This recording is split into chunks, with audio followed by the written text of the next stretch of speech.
Hello everyone. As we edge closer to the end of the Brexit transition period, HMRC have now confirmed the changes to the TOMS VAT scheme that will come into effect as of the 1st of January 2021. As far as we're aware, these will currently apply in a deal or no deal scenario. The fundamentals of TOMS VAT and who it applies to will remain the same as you currently know them. The key difference is for those trips that are taking place anywhere outside the UK will be zero rated, whereas trips inside the UK will be standard rated. I'm going to explore some of the key changes and things to think about ahead of 2021. Tax points. Most of you know, I imagine, would use a departure date as a tax point, and this will continue to remain the same. If you can look for any silver linings this year, EU trips that have been postponed from 2020 into 2021 should yield you a slightly higher contribution, as you will no longer suffer the VAT on those bookings.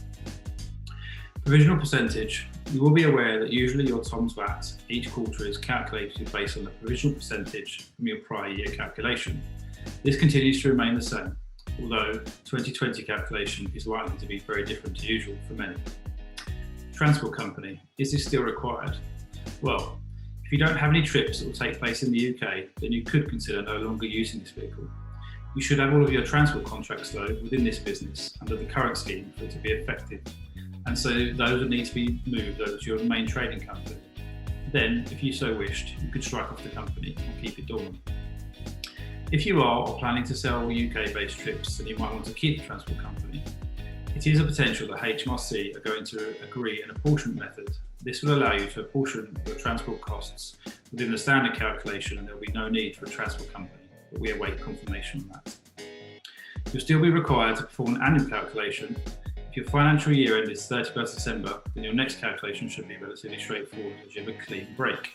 However, if your year end straddles the 31st of December, then you have to split your calculation. With that in mind, let's take a look at a transition calculation example. You effectively have two ways to do this. Choice number one, as we can see on the slide, is to perform two separate calculations.